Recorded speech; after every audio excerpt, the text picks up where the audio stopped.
मराठा आरक्षणासाठीच्या आंदोलनकर्त्यांच्या मागण्या राज्य सरकारने मान्य केल्यानंतर मुख्यमंत्री एकनाथ शिंदे यांच्या उपस्थितीत मनोज जरांगे पाटील यांनी नवी मुंबईत सुरू असलेलं आंदोलन मागे घेत उपोषण सोडलं आहे।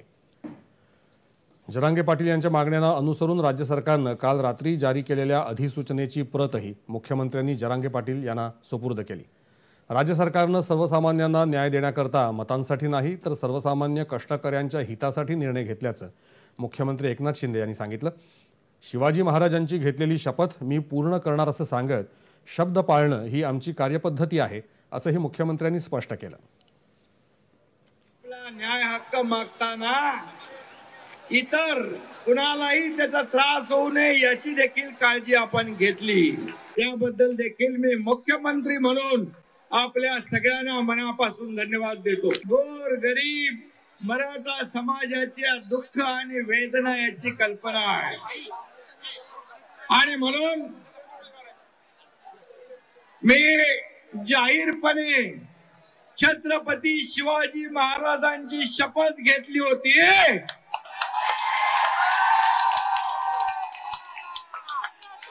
आणि ती शपथ पूर्ण करण्याचं काम हा एकनाथ शिंदे करतोय। दिलेला शब्द पाळणं हीच माझी कार्यपद्धती आहे।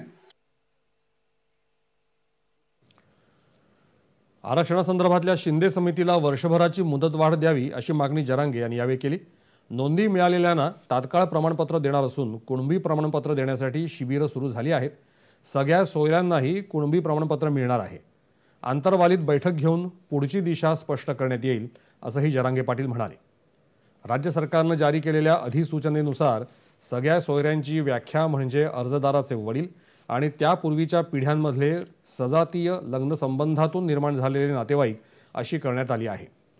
कुणबी नोंद मिळालेल्या लोकांना रक्ताच्या नात्यातले नातेवाईक तसंच पितृसत्ताक पद्धतीमधले सगळे सोयरे असं शपथपत्र दिल्यास त्याची गृह चौकशी करून नातेसंबंधांमधला पुरावा आढळला तर त्यांना कुणबी जात प्रमाणपत्र देण्यात येईल।